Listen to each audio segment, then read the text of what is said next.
All right, hello and welcome to today's video where I'm going to be talking about, is it good to stop labeling our emotions? And I feel like this is something that I'm actually quite excited to talk about because I think that this topic of labeling emotions and not labeling an emotion and dissociating from emotion and creating space between ourselves and our emotions and emotions as guides and all these things, it can get a little bit complicated and confusing. And I am hoping that today I can kind of clear up the confusion. And I also want to just kind of, if I can, try to make this world of emotional processing and the the seemingly opposing camps of the people that say that we should be dissociating from our emotions or that we should be disconnected from our emotions, that we should stop labeling them, that we shouldn't be attached to them. Like that's the big, that we need to stop being attached to our emotions. We just need to see them as clouds passing through the sky and witness them and but not let them have any kind of like say or control over our lives or our behavior or our actions or anything that we're perceiving, as though we should be like completely in this state of like mental, only being mental, or like the what seems to be the opposite opinion, that emotions are incredibly important and we need to listen to all of them and that all of them have a message for us and that all of them are very important and we have to express all of our emotions to the fullest degree and there needs to be like absolutely zero emotional suppression and zero emotional control and that all emotions are good and that we need to just feel them and make room for them and everyone should be feeling their emotions all the time and there's this whole thing.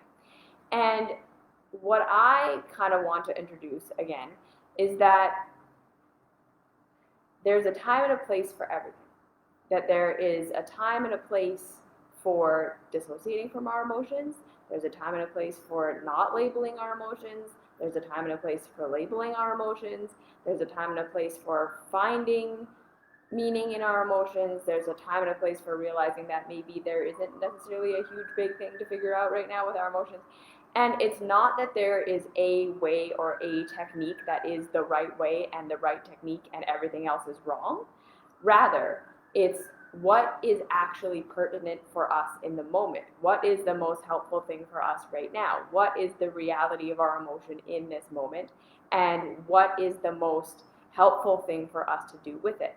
And so, like, again, I want us to start to look at tools for managing our emotions and navigating our emotions, not as right and wrong, and not as this camp is correct and this camp is incorrect, or this is how we should do it and this is how we shouldn't do it.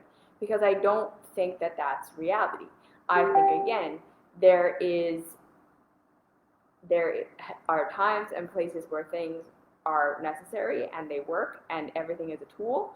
And if we can learn to use our tools where they are most effective, we are going to have the best time. Okay, so from my perspective, this is my view of what emotions are, and this has been my experience of emotions. So you take this, decide if this resonates with you or not, and you do with it what you will, okay? So from my perspective, obviously, what is obvious to me is that having emotions is a huge part of the human experience. We are never going to not have emotions. I don't think we're ever going to get rid of our emotions. I don't think we would want to get rid of our emotions. I believe that our emotions are an integral part of what it means to be a conscious being, the way that we are conscious. It is a huge part of being a human, and whether we like it or not, whether we like them or not, whether we want them or not, whether we understand them or not, we're not going to get rid of them. We're not going to change the way that they work. And I do believe that they have a structure for how they work. I don't think emotions are just random. I don't think that they're a mistake. I don't think that they're chaos. I do believe that they are something that we can learn to understand and that they speak a specific language and that they have a specific function, just like everything else has a specific function. I don't think that they are completely insignificant, and I don't think that they are the be-all, end-all of who and what we are. So again, like, I don't believe that it's emotional intelligence or intellectual intelligence. I don't believe that we are in our emotions and we do this whole emotional thing and we're all emotion and emotion, emotion, emotion, or we're supposed to be complete intellect, logic, Spock character. It's not one or the other. I do believe that the intellect and the emotions have different information that they give us. They have different things that they process for us, and they are a different part of how we process. Okay? So emotional processing is just as vital as intellectual processing. Intellectual processing is just as vital as emotional processing. And when we can learn how the emotions speak and what they do for us, we are going to have a much easier time navigating them and working with them and using them to our advantage, because I do believe that that is what they are meant for. I do believe that they can be something that is very helpful for us figuring out how to live. Because again, like, that's what our intellect is for, that's what our emotions are for, that's what our body is for, that's what pain and pleasure is for. It's all information letting us know this is moving us closer to life generation and this is moving us farther away from it. Like, that, if we boil it down to the base of all pain and pleasure, positive emotion, negative emotion, good intellectual processing, bad intellectual processing, it's all just what is constructive and what is destructive. Because again, we are life and life wants to live. That's just the one thing that all life has as a mechanism. And in order to live, we need to figure out how to survive and how to thrive and how to express, because I believe that, like, for a human with the level of consciousness that we have, expressing who and what we are in our creative aspects, in our emotional aspects, in our communal aspects, in like all of these parts of self, we are just like every other part of life. We want to fully express all the parts of ourselves. That is what life wants to do. And pain and pleasure are there to say, yeah, you're on the path of expression, or no, this is degradation. That's as simple as it can get, but it's obviously a lot more complicated than that in practice, but that's the base theory. Okay, so I believe, again, that our emotions have information for us that our intellect doesn't have. Okay, I believe that just like our mental capacity, our emotional capacity is a kind of map. It is a kind of information. And with our intellect, we logically figure out things, right? We use our intellect to understand the world around us, to understand ourselves, and then to learn certain behaviors and actions and ways of doing things so that we can get our needs met.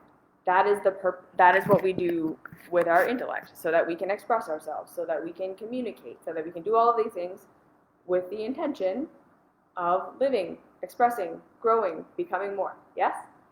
And our emotions are going to serve the same function. Our emotions serve to tell us information about how to survive, about how to live, about how to do what we're doing in a way that's functional. If you're on Instagram with me right now, can someone just let me know, can you hear me? Can you hear my microphone? I just want to make sure that I'm actually connected here. Our emotions are there to give us information that our intellect can't get. Okay? I believe the emotions and the intellect are meant to work together to help us get a broader picture of what's going on in our reality. Okay, thank you so much, Grace. A broader picture of what's going on in our reality, a broader picture of what we're experiencing, a broader picture of what we need and how to get our needs met. And I believe that, in my experience, the intellect is really good at figuring out what to do, what is happening right now, and past patterns, right? It's good at understanding past patterns, putting those patterns to use to help us figure out what to do right now. That's what the intellect does. The intellect is very much the present moment, and when it starts to run off in the future, because again, the intellect is there to tell stories. The fact that we can tell stories, the fact that we can imagine things that don't exist, the fact that we can imagine circumstances that haven't happened, The fact that we can create things that have never been created before. Like, that's what makes the human, that's one of the things that is unique to the human being, is that our intellects can invent things that don't exist, yeah? And our intellect can figure out how something can be good, or how something can be logically make sense, and how something can be logically constructive, whether or not it actually is in real reality.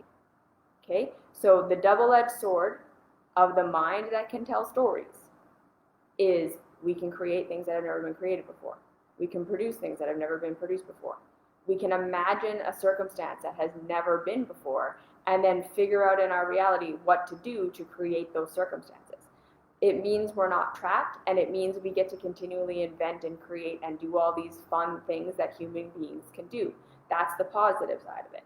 But the negative side of it, or the challenging side of it, is that this also means that we can invent things that aren't true. Yes, that we can literally believe things about ourselves, about the reality, that aren't true. We can come up with stories and reasons for why things are good and reasonable and logical and the exact perfect thing to do and are going to be helpful and the best thing long term, that are not.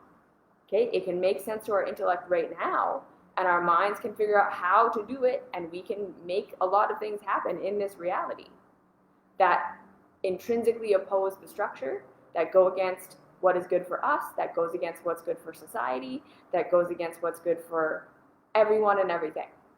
Because the intellect is just really good at figuring out how to make the thing you want to do happen. That's what it does. The intellect says, okay, this is the plan, how do I make it happen in reality? It doesn't have the capacity to determine and decipher whether something is going to be good for us long term, whether something is really truly life generating overall, or if it's just what we think we should do right now. Okay? And again, we can make up stories about what's going on with other people, about what's going on with ourselves. We can make meaning out of things with our minds. That is not true. Okay, so that's what the intellect does. The intellect is there to create stories on purpose and to figure out how to make what we want happen in reality, whether or not it goes against the structure or is with the structure. That's what the intellect does. Yes, it is not part of our discernment. The mind is not good at discerning what is ultimately beneficial and what is ultimately harmful. The mind is good at what do we want to do, what's the plan, let's create it, let's dream it, let's do it, and then how do we make it happen? That's what the mind does, okay? And the mind makes up meaning and makes up stories for things to try to help us survive and all that stuff that may or may not be true in reality. Because the mind can tell stories, it can make up things that don't exist. Okay. The emotions, in my experience, from my perspective, what I believe the emotions are for, okay? I believe the emotional experience of being alive, our emotional guidance system, like when I always say the emotional guidance system, the emotional guidance system, the emotional guidance system, what I am talking about is the idea that our emotions are more like the broad picture. Our emotions are the ones that say, okay, I understand that that is a logical thing to you right now, that this makes sense based on what you think you have perceived about the reality and all this stuff, but long term, this isn't in alignment with real reality, okay? Emotions are much more connected to that pain-pleasure binary than the intellect is. Emotions are far more connected to the pain-pleasure binary than the intellect is. The intellect can come up with a story that makes perfect sense to the intellect, that makes perfect sense to our experience, that makes perfect sense to everything we've done, and say, okay, this is what we should do and this is the reality. And then our emotions are going to come in and we're going to have anxiety and we're going to have depression, we're going to have sadness, and we're going to have all this stuff because the emotions are saying, this isn't right. This isn't actually good for you long term. What you perceive about the reality and how you're interpreting things isn't true. Okay? The second thing the emotions do, is when we are intellectually perceiving something incorrectly. So when we are making meaning out of something that isn't in alignment with what it actually means and what is actually happening, we can also have a negative emotional reaction. Okay, so think of it when we are taking action that is out of alignment with how the structure works, we are going to have an emotional reaction. When we are making meaning out of something, and we have thoughts, yes, we're having thoughts, we're making meaning, we're making stories about ourselves, about the reality, about what has just happened and what it means and what we should do and what we shouldn't do and all these things. When that is out of alignment with reality, we will have a negative emotional reaction. Okay? And the third thing about emotions is that they are an inherent part of our experiencing everything we experience. Okay, so an emotion doesn't always have a message. An emotion is not always you're out of alignment with the structure, you're in alignment with the structure. Okay? Pain and pleasure are not necessarily always you're out of alignment with the structure or you're in alignment with the structure. When we lose somebody that we love, for instance, someone that we've cared deeply about, they pass away, we are going to be sad. We are going to experience emotion. And that doesn't mean something has gone wrong, that we are out of alignment with the structure, that that person shouldn't have died, or that we're making up stories that we shouldn't be making up and we should be happy and blah, blah, blah, blah, blah. Like this idea that we should always be happy and we should always be having a positive emotion and that negative emotions are always a bad thing, that is a result of our culture and our species being very unaware and emotionally unintelligent. Like that's really what it is. We haven't learned to become okay with the normal processing of emotion through our lives. Okay? And we have become so afraid of negative emotions and so resistant to negative emotions and feeling like we want to be in the positive emotions, in good feeling all the time. And I think that it's not even necessarily because negative emotion or sadness or anger or any of these things are actually as horrible as we think that they are, okay? But what's actually happened is most of us grew up in a world, in a culture, in a family where normal emotional expression wasn't okay, okay? So where our sadness wasn't okay, where our anger wasn't okay, where our anxieties weren't okay, where any of our negative emotions, any of our not feeling bad, our fear, our not wanting to go, our being afraid, our being resistant, our being sick, our being like any of these kind of negative experiences, we weren't taught how to process that stuff. We weren't taught how to healthfully experience and express anger. We weren't taught how to healthfully experience and express and move through sadness. We weren't taught how to emotionally experience and express and move through feelings of depression or like hopelessness or fear or grief. You see what I'm saying here?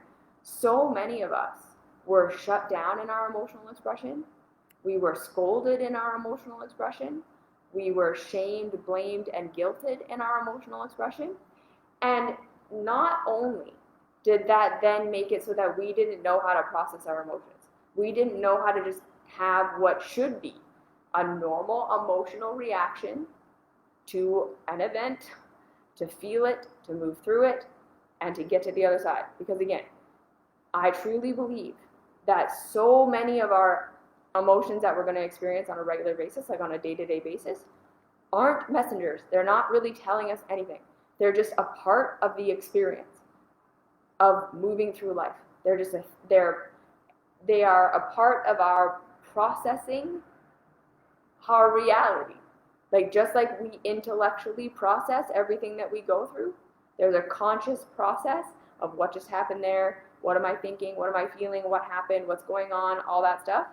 And it's not necessarily that there's this huge, big aha moment in every single moment. It's mostly not that. It's just, okay, we're just learning from like the everyday experiences that we're going through, and there's an emotional component to that, right? So expecting that we are going to be like even keel emotion all the time, that's a ridiculous expectation, because our emotions ride the current of all the things that we experience.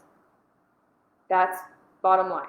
So not only were we stunted and shut down in being able to just feel an emotion and let it move through as part of our experience, yeah?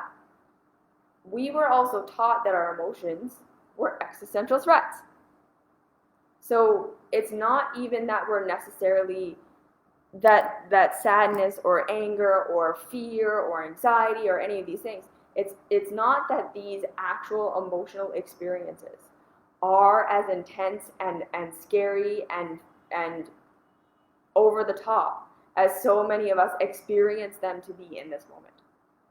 Right? Most of the time, when we can really just make it safe to and experience an emotion, when we can really create that safety of like, okay, I love myself, I'm here for me, we have the emotional support of someone else, whatever it is that it is required for us to feel safe in our emotional expression in the moment. We can feel sad, and we can feel anger, and we can feel fear, and we can feel all these things, and we can notice that it's intense, but it's almost never as intense and never as bad and never as painful as we think it's going to be. Because again, our nervous systems have learned that anger, fear, sadness, anxiety, depression, hopelessness, all of these things are not only not okay. We didn't learn how to process it. We didn't learn how to go through it. We also learned that having these emotions get us rejected, get us scapegoated, get us blamed, get us shamed, get us victimized in some way. And that in our nervous systems, we learn deep down in our nervous system that when I feel this way, it's an existential threat to me. So we're not just feeling sad. We're not just feeling anger. We're not just feeling anxious about something. We're feeling that, plus we're feeling the nervous system trauma of when I have this emotion, I am unsafe. It is not okay for me to have this emotion. It's not okay for me to express this emotion. So we freak out. And then usually what this means is that, again, we're stunted in our emotional maturity.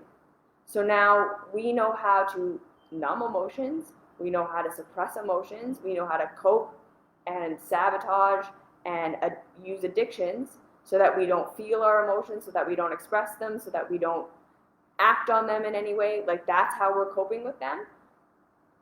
Because there's not even the, like, we're not even at the, like, let's feel it and see what's actually going on. We're at the, like, this is an existential threat and I got to get rid of it in any way I possibly can. Or we're the type who tries to suppress it and tries to get rid of it and tries to whatever, and then it explodes because we can't, right? So we explode in anger, or our anxiety comes out massive, or we go so into a dark pit we can't stop ourselves. Yes?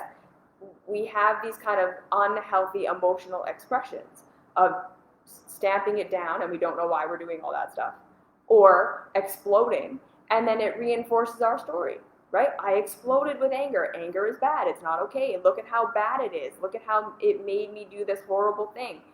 I couldn't possibly think that anger is okay because when I express my anger, it's terrible. When I express my anxiety, it's horrible.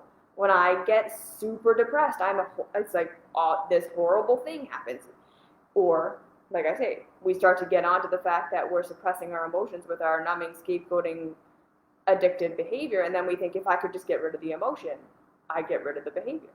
I wouldn't have to do this if I wasn't sad all the time, if I didn't have anxiety, if I didn't have the anger, if I just wasn't this way. And then I think this is where we get all of these teachings that it's the emotions that are the problem, right? This is where we get all the, okay, we need to learn how to get rid of our anger, get rid of our sadness, get rid of our depression, get rid of our fear, get rid of all these things. Because look, they're generating all these negative behaviors. They are the source of your pain. Because what's the source of your pain? The addictive mechanism, obviously. The source of your pain is the fact that you explode in anger, obviously. So if we could just get rid of the thing that's making you do that, the emotion, you'd be happy. You wouldn't do that behavior anymore and everything would be great.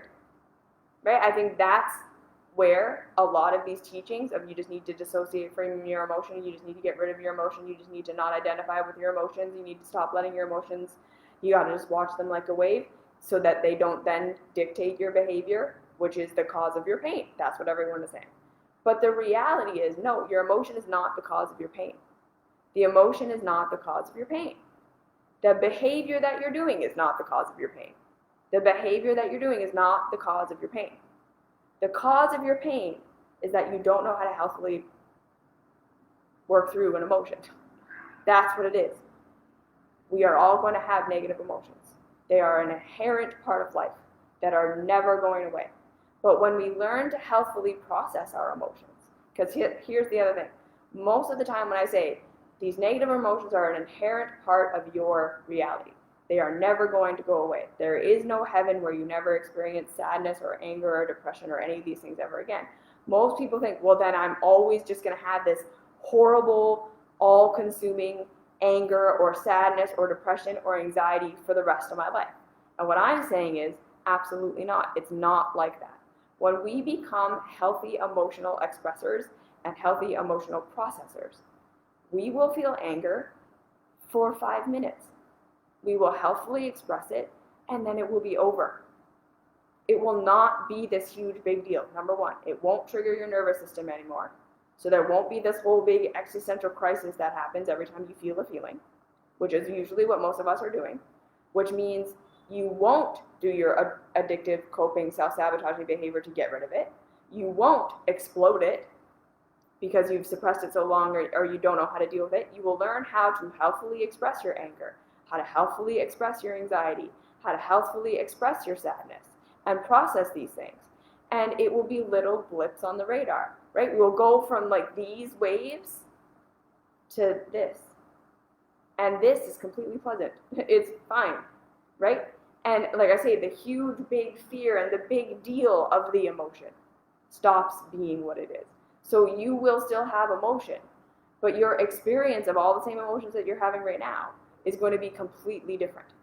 When we healthfully learn how to embody, process, express, and move through the natural emotional processing of life, emotions are not a big deal. That's the reality, okay? And then we can start to use them as a second form of intelligence that help guide our behavior to higher understanding of things our intellect couldn't understand. So, the first things first. When people ask me, is it good to stop labeling our emotions? My answer is, for most of us, we absolutely do need to stop labeling our emotions. Because for most of us, we have attached all sorts of meaning and all sorts of stories and all sorts of, and then this means this and this means this and that means I have to do this behavior and I have to take this action and I have to do that and this is good and this is bad.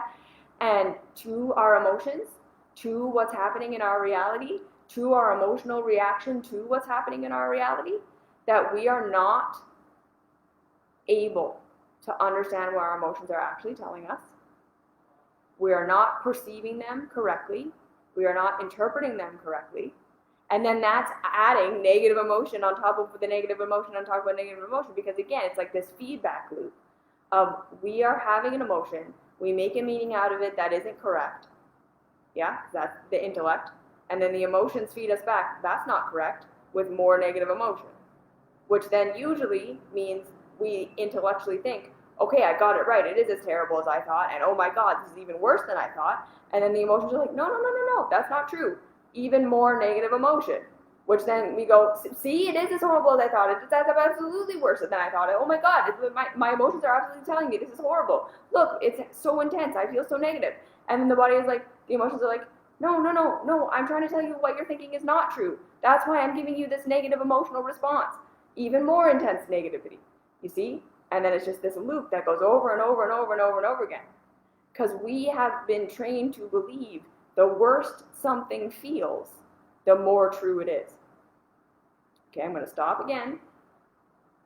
We have been trained to believe the worse something feels, the more true it is.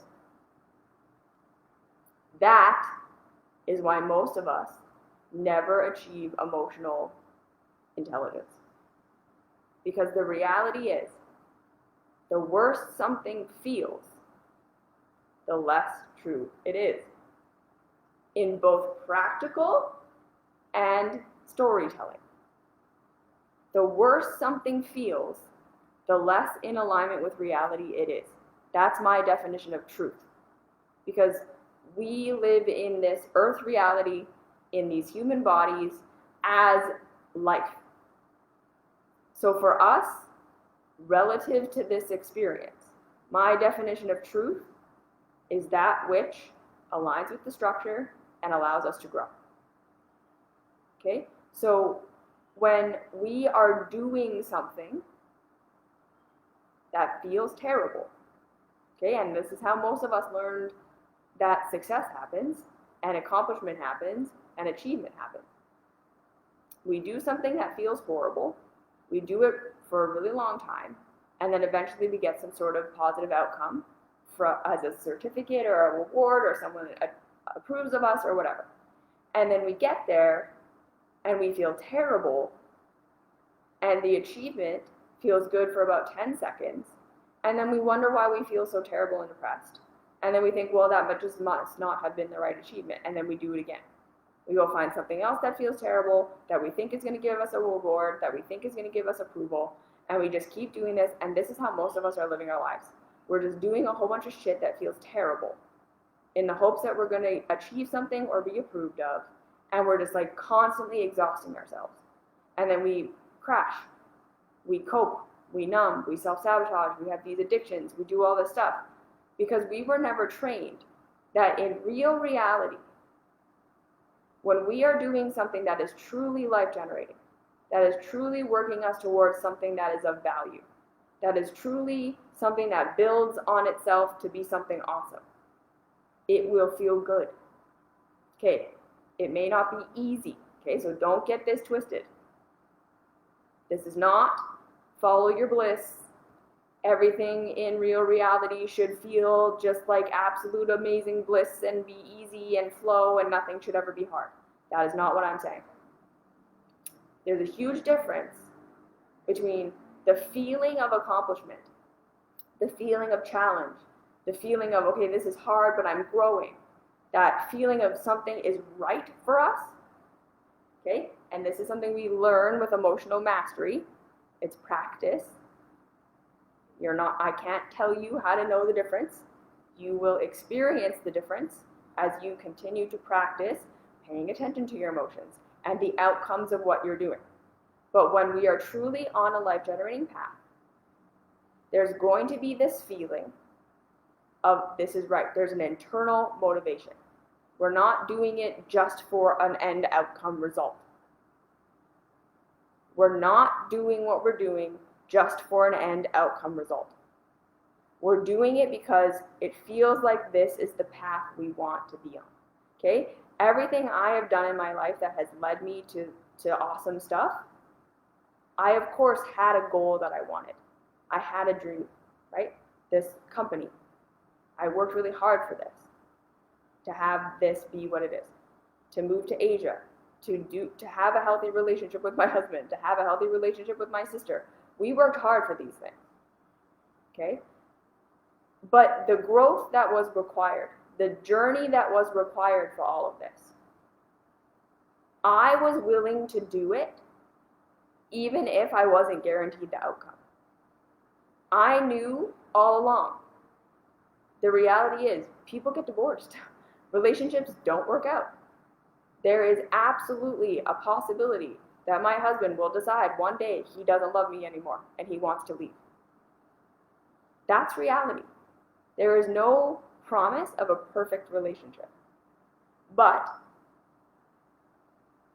the growth required for me to become a healthy partner for my husband, a healthy person for myself, that journey was something I wanted to do, whether I was guaranteed the outcome or not. So yeah, right? Now, after 10 years of work and all these things, I have a really great relationship with my husband. And the things that I had to do to heal the wounds inside myself, to become the kind of person who can understand him and what he's saying and not project all this stuff onto him, and to open to him in these ways that required so much of me based on my experience with relationships and how I was closed off, and to question my behavior and to question my reactions and to work with my nervous system because he was like super triggering for all of these things that I had to do to get here were not easy. Okay, there was absolutely no point in there where I was like, this relationship is bliss all the time. But the work that we did, the work that I did to become the kind of person who could have this kind of relationship felt right to me. And there was incremental progress all along the way. It wasn't hard, horrible. Now we have this awesome relationship. No. Okay? It was, how does this feel? How does this feel? How does this feel? This next step. And I used my emotions to guide me. Okay, that doesn't feel good. There's a story here. What's going on here? What's the misinterpretation? When Marcus and I would have a fight and it would feel terrible, I would say, okay, there's a whole bunch of stuff I'm making this mean about what he thinks about me and what this means for our relationship and what this means about me. And all of these negative emotions, and I may not even be hearing him. I wonder what he's actually thinking. I wonder what's actually going on here. I wonder what my stories are and my meaning making. And like the worse that this feels, I'm going to assume it's not true. So let's go have a conversation. Let's go actually look at this stuff. Let's share what I actually think he meant by that and what this means and all these things. And there were so many times he was like, no, honey, like not even close. Like that's not, I'm not your mother. You see what I'm saying? So my point here is, when we're doing what is right for our growth path, we're not just putting our head down, working really hard, having a terrible time, and then eventually we get this awesome outcome. And if someone were to say, what if you don't get it? You would be like, well, then I'd quit. That's not what a life-generating path feels like. Okay? Again, getting to Asia. There was no guarantee I was going to get this. There was absolutely no guarantee. But the person that it required me to become, who could get here, I wanted to be that person. I wanted to do it. It was always inside of me that I could quit, that I could give up. I didn't have to do this. I didn't have to work for this. I didn't have to work for this career. I didn't have to work for this relationship. And then it always just came down to, even if you don't get it, is this the kind of person you would want to become? Right? Even if I don't get the outcome, is the growth path something that feels worth it to me as a human being? And do the steps that I'm taking make my life incrementally better? Is there progress that I can see, that I want? That is what an actual growth path feels like. So we need to use our emotional intelligence, yes, to help guide us on that path. So again, I'm not saying that a growth path always feels amazing and that we never have emotional ups and downs and that there isn't trauma and shit that we face and all that stuff on the growth path, because that is where we're going to face all that stuff. When we're really becoming who we're here to become, yeah, the outcomes and the stuff we're going after are great, and that is awesome. But if we can reorient ourselves again to like, who am I becoming? Who is this person that I'm growing into? Is it worth it for me to face this challenge and do this stuff and have this incremental progress? Because this is who I want to be. I want to be that person. I want to see if it's possible. I want to go for it. It's worth it to me. It's worth it to me to go and see, and even if I don't get it, I am excited about what I'm going to learn having gone for it. And I would regret not having gone for it. Like, that's that. But that was a kind of a bit of a tangent. So this doesn't mean, again, that when we're doing everything emotionally in alignment with reality, everything feels amazing. But like I said, what we will notice is what our emotions are telling us is that this is worth it. When we really go inside and we check in, when we're on a growth path, we will feel like it's worth it. And we will notice incremental progress in our reality. So like I said, most of us were trained that to accomplish something, we have to shut ourselves down to our emotions, because usually accomplishment feels terrible. It's this horrible, hard, put your head down, shut yourself off, do whatever you need to do to get approval path. And you feel terrible the whole time, and then you get a reward at the end. None of us are used to tuning into how we actually feel right now. Because this is the big part of emotional intelligence.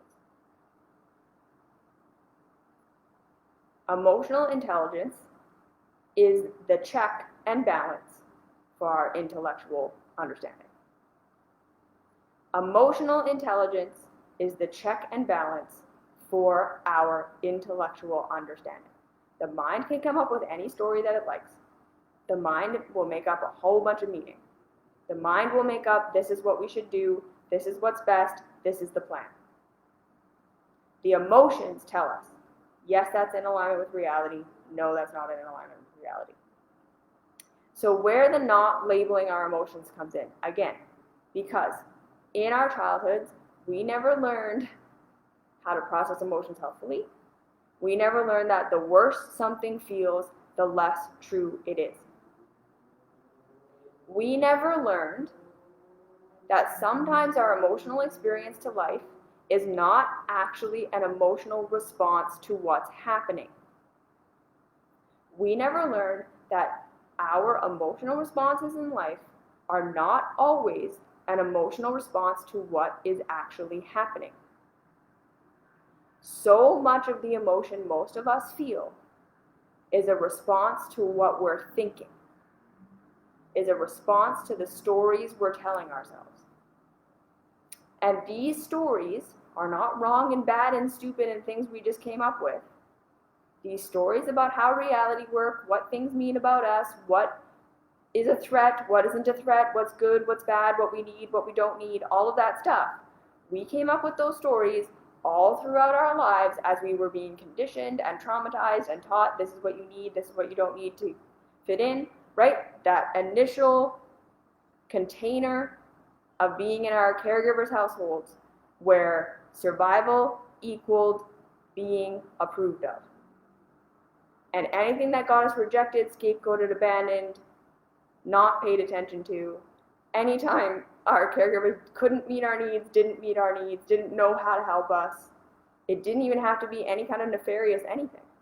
Sometimes our caregivers literally just couldn't fix our stomach ache, couldn't make us not afraid, couldn't save us from the thing that was going on. And it wasn't because they didn't love us, and it wasn't because they didn't try, and it wasn't any of these things. But to us, because of the way that our perception was at the time, we perceived our caregivers to have the keys to everything. We perceived that because we had to, right? We needed to believe that our caregivers were perfect, that our caregivers perfectly understood everything, had access to everything. And if we were not getting what we needed or not what we wanted, it was because they were intentionally withholding it from us. And we had to believe it was because it was something we were doing or that we weren't doing. Because to us, that's how reality worked at the time. So that's how we learned that reality worked. There is a source for a relief of our pain and getting what we want. And it's there all the time. Sounds like God now, doesn't it? It's there all the time. There is a perfect option. There is a perfect thing. If I'm not getting it, it's because the person, the thing, God, the universe that has it is upset with my behavior. So how do I change the result of what I'm getting? I change my behavior, because that's the thing I have control over. I become whatever I need to become so that I will be approved of, so that I will be understood, and then caregiver, God, the universe will give me the perfect thing that I want. That's how we all think reality works, but that is not how reality works. That was caregiver codependent reality. So now, in our adulthoods, we have all carried forward those stories. I cannot be this way, I cannot feel this way, I cannot think this way, I cannot act this way, I cannot have this emotional expression. These are the things that are good for me, these are the things that are right, these are the things that are wrong. Learning is bad, these expressions are bad, these expressions are good, I have to be like this, I can't be like that, I have to do this in my career, I have to be this productive, I have to be like this, I can't be like that. We learned all of these things. And now we have all this emotional reaction to all of these stories that are dictating our behavior that we think is reality. And we're interpreting our emotions in alignment with the stories we're telling ourselves, instead of saying, my emotions are telling me my stories aren't true. We're not questioning. We are not questioning the base foundations of what we believe to be true about ourselves, what we believe to be true about reality, what we believe to be true when it hurts. When we have a negative emotional reaction, we're like, see, proof, right. That is why I'm having a negative reaction, because I'm wrong, because I'm bad, because I can't be this way, because my fear is true. That's what most of us are at. So when I say, should we stop labeling our emotions? My answer for most of us is absolutely yes. Because what most of us think our emotions mean and what most of us think our emotions are telling us is not true. That's what that is. Our negative emotions are either a normal response to things that are happening that just need to move through, and they will be over in like 5 minutes. And we can learn how to healthfully express anger and healthfully express sadness and have our 1 hour cry, have our scream, have our talk it out, and then we're over it. That's normal, healthy emotional expression, okay? Normal, healthy emotional expression is not, I'm never angry, I'm never anxious, I'm never afraid, I'm never sad. That's not normal, healthy emotion. Normal, healthy emotion, when you're truly a master of your emotions, you know how to process anger, sadness, grief, anxiety, how to let yourself feel it, how to let yourself move through it, express your anger in a way that doesn't hurt anyone or harm anyone, when it's really just stuff that we don't have any control over and it's not something we need to do anything about.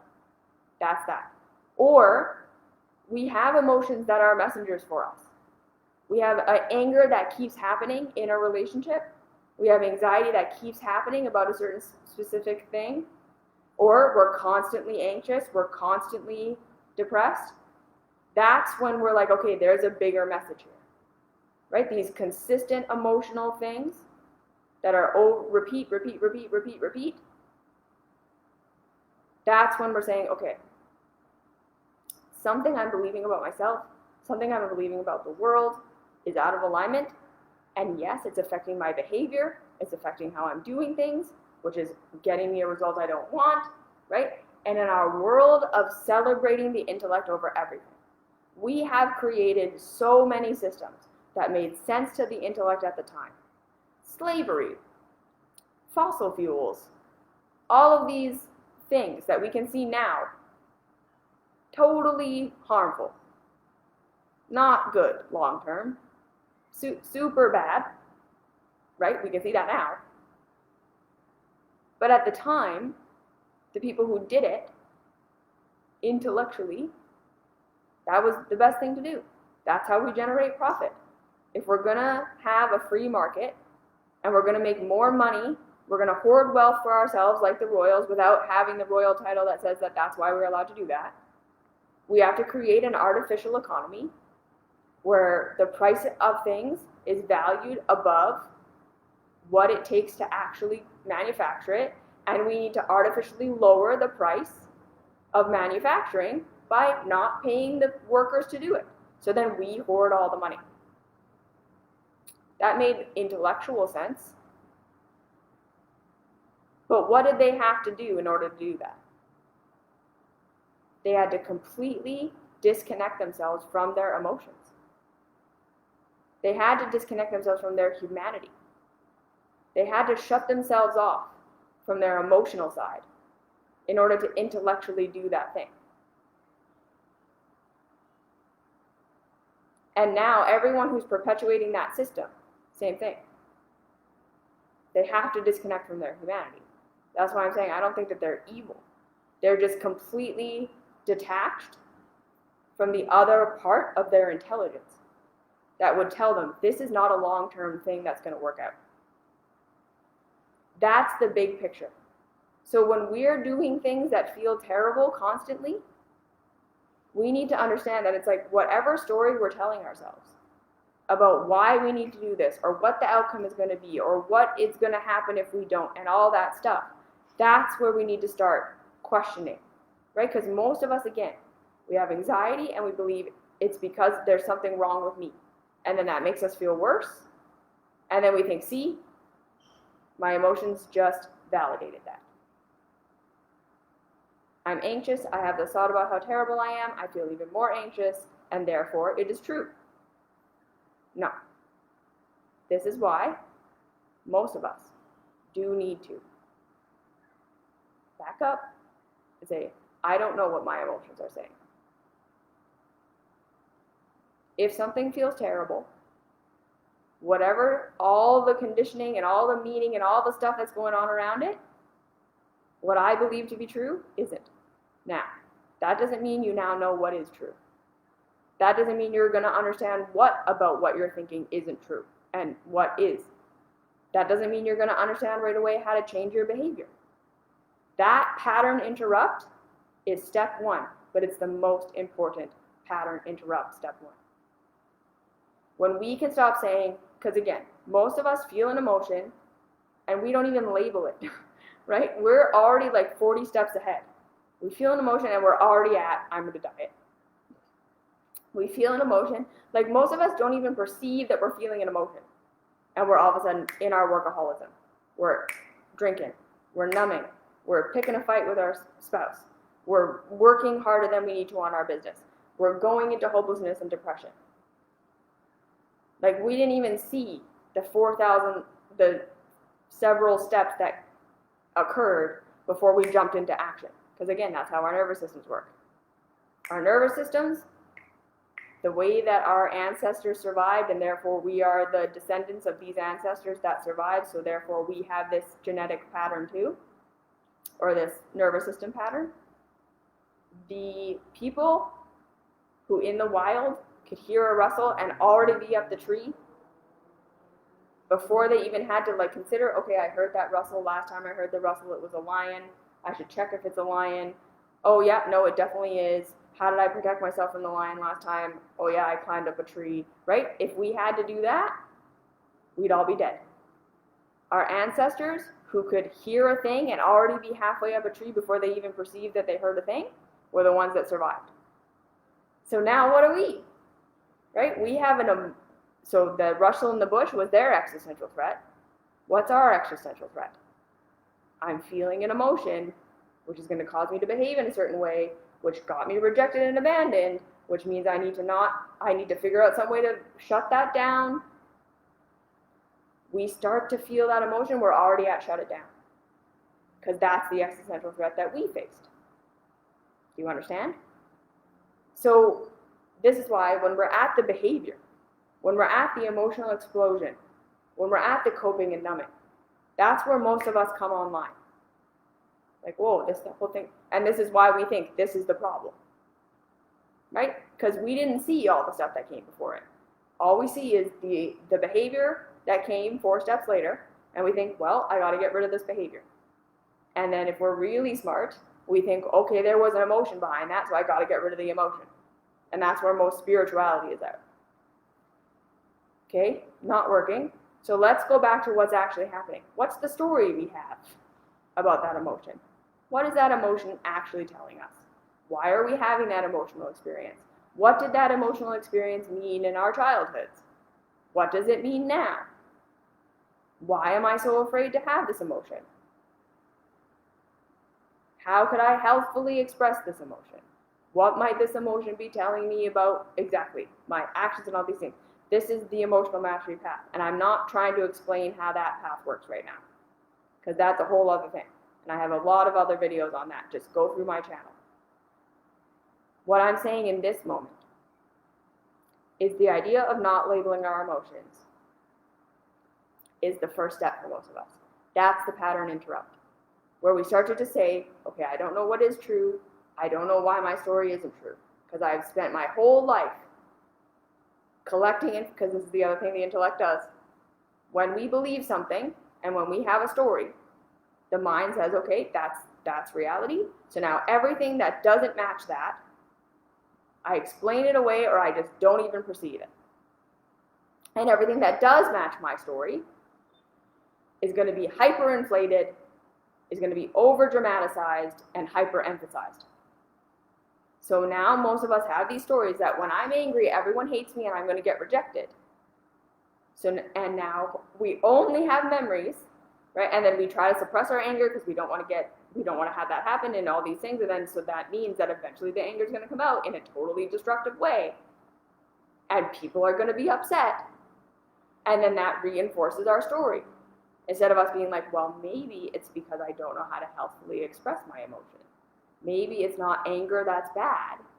It's just that I don't know how to healthfully embody anger. I don't know how to express it in a way that isn't harmful. There are people in my reality who don't actually hate it when I have an angry emotional expression.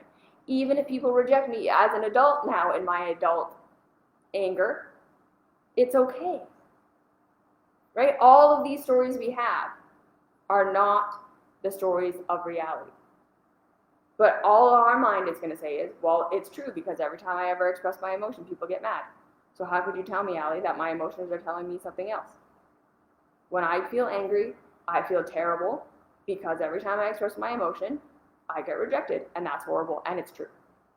And I'm going to say again, do you know how to healthfully express anger? Have you ever expressed anger in a way that it wasn't explosive and it wasn't raging and it wasn't all of these things? Have you ever experienced someone who could hold you in your emotion? And again, now that you're an adult, is getting rejected because of an emotion as terrible as we think it is? So all of that negative self-talk and negative emotion we have on top of the anger is not telling us, yes, the anger is terrible and bad. It's all the stories we have about that are creating the double negative emotion on top of that anger, telling us what we believe about the anger and how it's making us express our anger is not true. You see how much more complicated that is than what most of us believe our emotions are telling us?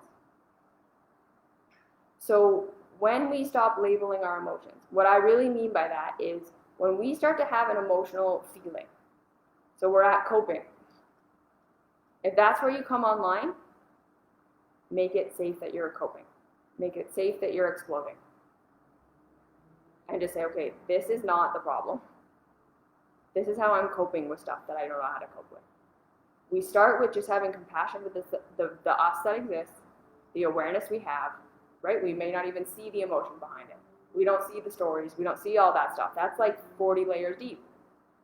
We're at coping, numbing, self-sabotaging, scapegoating.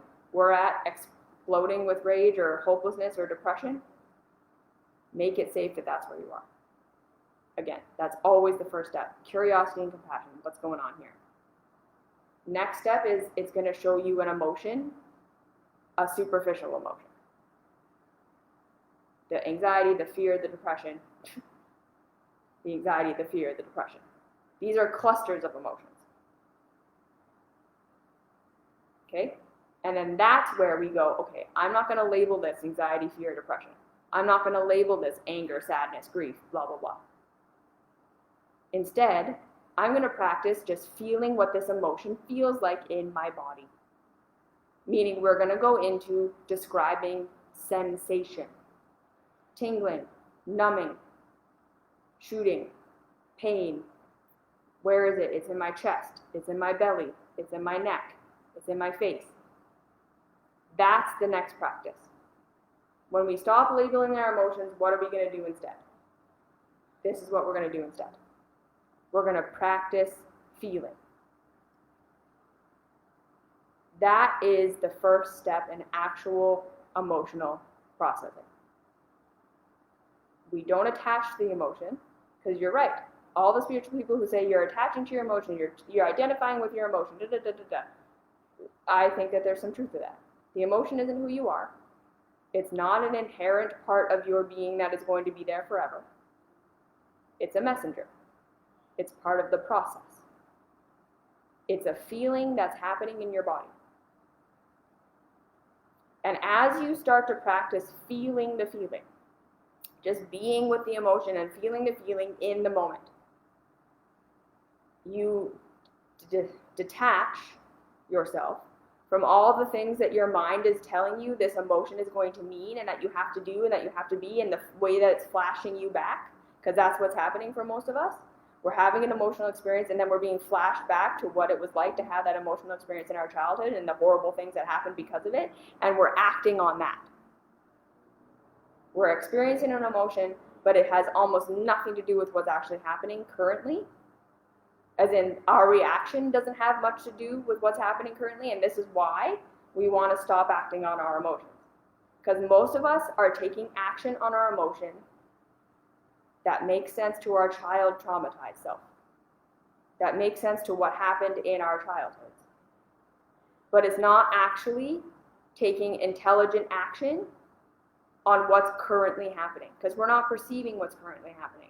We're adding all these stories of what happened in our childhoods onto what's actually happening, onto what's like our stories of ourselves are being piled on top of our emotions. And so we're not having a clear view of what our emotions are telling us and what we need to do about them. We're not at that. We need to go all the way back to, can I just embody the emotion for a second? That's it. And that's where I want you to stop. Can you allow yourself to feel an emotion and just feel what it feels like in your body? Right here, right now. Without making all the meaning that or you can see all the meaning that you're making out of it. And you can say, okay, the worse it feels, whatever story I'm telling myself, all the meaning that I'm making, the worse it feels, the less true it is. If you just work with that, can I feel the feeling in my body for what's happening right now, not allowing myself to go into the past or into the future or what this is all going to mean or all that stuff. I'm just going to be in the moment, and I'm going to feel the emotion in the moment. And I'm not going to call it sadness or anger or all these things, because that usually leads to, okay, and that is because of this, and that means I have to do this, and this is the answer. We don't want to do that. We don't want to get into all that storytelling, because we're not clear on that right now. We don't even know what this emotion is. We're just going to feel what it feels like in our body. And then we're going to notice all the stories, and we're just going to say, the worse a story feels, the less true it is. Now I'm going to become curious about that. If you just do that, it's going to change your life. That pattern interrupt alone. I'm going to feel what my emotion is feeling like.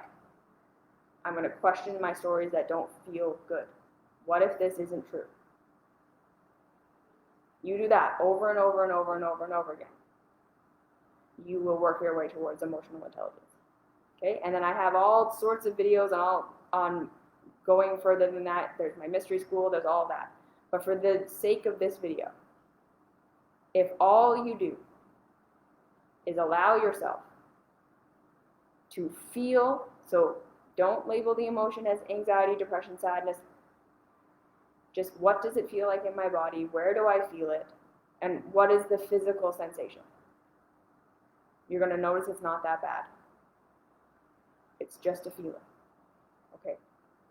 And then you're going to notice the feelings, the stories that you're telling yourself. And you're just going to say, the worse something feels in my body, the less true it is. I might not know what is true. This might completely discombobulate my entire reality. And that's why I say we go super slow with this. So now some people are not ready to do this work. Some people are not ready to feel their emotions. Some people are not ready to process. If this process feels completely overwhelming, if this feels terrible to do, if this is so hard, you don't have to do it. Okay? I used to be in the camp of we all need to be processing our emotions all the time. And the reality that I've learned now, I was wrong. We don't all have the emotional capacity to do this. We don't all have the safety. We don't all have the bottom line fundamental capacity to do it. We haven't been made safe enough to do it. Emotional processing, especially when those emotions are tied up to a lot of trauma, of stuff that happened in our past, and we have all these stories and it's this huge complex web, we're not always ready. Second thing, we might be ready to do a little bit, but if we're forcing ourselves to sit there and like do this emotional processing work all the time, for most of us, it's too much at a time. So this is not about not doing your coping mechanism, not doing your self-sabotage, taking your addiction away from yourself. This is not about promising yourself, I'm never going to explode again. I'm never going to whatever. No. This is going to be a process that we do slowly. Because again, this isn't intellectual. It's stories on top, yes, But these programs and these patterns are in our nervous systems. They're in our bodies. We learn them when we learned that reality works a way that it doesn't work. It was existential crisis. So we are not going to just like do a couple of emotional processing sessions and then see the reality of everything that we didn't see before and then just change. Not at all. This is why the fundamental steps of the path of self-love is compassion for wherever you're at and curiosity. Not change yourself, not white knuckle, not force yourself to do something different. No. Compassion for where you're at. Compassion for what you're in. If that's all you can do is I'm coping and I'm numbing, I can't change, I don't want to feel my emotion, I don't even know what emotion it is, I'm feeling completely overwhelmed, frazzled, oh my god, blah, blah, blah. Compassion is the only thing. You're doing your coping mechanism with compassion for yourself. You're exploding with rage, you're doing their thing, you have compassion for yourself if that's what you're doing. That's the step. Then if you feel ready, curiosity. What might be going on here? What am I feeling? What was the feeling that happened before this that I didn't notice? If I take a pause during my coping, during my addictive behavior, right after my emotional explosion, what do I feel inside? Where do I feel it? What does it feel like? Okay. And then all these stories I'm telling myself, how do they feel? If they feel terrible, I know that it's not true. I don't know what is true. I don't know what about it that isn't true. All of that stuff. Okay? That doesn't mean you have breakthrough. That doesn't mean you understand everything. And usually, again, this leads to even more existential crisis. Because now it's just like, well, if that's not true, then I don't know what is true. And then we lose our foundations. We lose our foundations for how we've been navigating the world and the meaning we've been making out of everything and who we think we need to be and all that stuff.